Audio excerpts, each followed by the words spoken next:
Hello friends, welcome to Akash academy. நம்ம தினமிதி வேலை உறுதி சீரீஸ் பார்த்துட்ருக்கோம். போன வீடியோவுக்கு ஆர்டிகல் 6 வரை பார்த்தோம். இந்த வீடியோவில் வந்து ஆர்டிகல் 7 பார்த்துருவோம். ஆர்டிகல் 7 வந்து எதை பற்றி பேசுனா, இந்தியாவிலேருந்து பாகிஸ்தானுக்கு போயிட்டு திருப்பி இந்தியாவுக்கு வந்தவங்க அதை பற்றி தான் பேசுது. அதாவது 1947 இந்தியா பாகிஸ்தான் பிரிக்கும் போது இந்தியாவில் இருந்தவங்க முஸ்லீம்லாம் சரி நம்ம பாகிஸ்தானுக்கே போயிடுவோம் அப்படின்னு சொல்லி அந்த நாட்டுக்கு மைக்ரேட் ஆகி போனாங்க.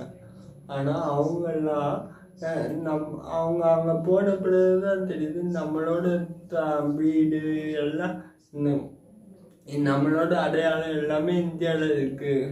அது அங்கே ஒன்றுமே அவங்களுக்கு அவங்க ஒன்றுமே இல்லை. அங்கே சரி நம்ம இந்தியாவுக்கே திரும்பி போயிடுவோம் அப்படின்னு சொல்லி திரும்பி இந்தியாவுக்கு வராங்க. அதனால தான் அவங்களுக்கும் குடியுரிமை தரணும், அவங்களுக்கும் சிட்டிசன்ஷிப் தரணும்னு சொல்லி தான் ஆர்டிக்கல் 7 அவங்கள பற்றி சொல்லுது. அதாவது அதான் நம்ம எழுதி கொடுத்துருக்கோம். இந்தியாவிலிருந்து பாகிஸ்தானுக்கு சென்று மீண்டும் இந்தியாவுக்கே வந்தவர்களுக்கான குடியுரிமை பற்றி பேசுறது தான் அதான் ஆர்டிக்கல் 7. ஆர்டிக்கல் 7 வந்து சிம்பிளாக ஷார்ட்கட்டாக நான் வச்சுக்கிறேன். IPI அவ்வளோதான்.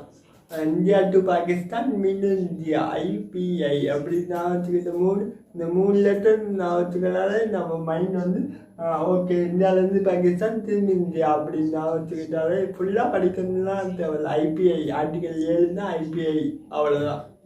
Okay friends, thank you. நெக்ஸ்ட் வீடியோவில் பார்ப்போம். பிடிச்சிருந்தா சப்போர்ட் பண்ணுங்கள், சப்ஸ்கிரைப் பண்ணுங்கள். தேங்க்யூ.